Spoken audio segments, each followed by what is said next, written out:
Ary tsy anesesy lany tsy mba hita fiafarany. Tsy mba misy fiatoana zay vokany asa foana. Mitepo mafy zany fo mikoriny tondra any anaty koditrano. Misefosefo ny fiainam-pepipepi ny etretra. Miodikodina hatrany. Miomeny ao aty mitomany ny asevaratra. Izato variana. Tinofoka efa volony zany fijaliana. Mitabataba eto anilako endriko any lavitra. Zoby moty za avy taizaka ho aizy. Ary koa maninonety visitany any Besenta. Banjiniko ny ao aloha hereko ny ao arina.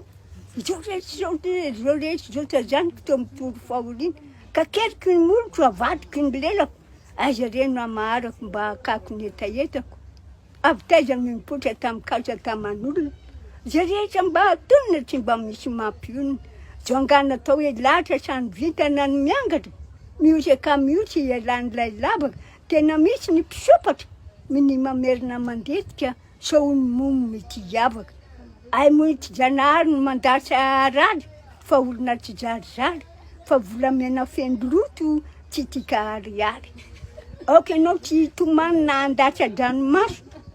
Ny fiainany eto tany toy izany ihany tsy ialany zay akaso. Ayarezy zany fohatrandrahoko ny saina. Fa mbola lava ny are. Ary maro koa ny ataoko haitsio ny hevitrao. Miarena fandrao de lavo fa mitoloma fa andresy. Miarena mitsity. Kizay sakandiry dia atao sanatry. Fa hoy ny bitika ao am-po mandehana matoky.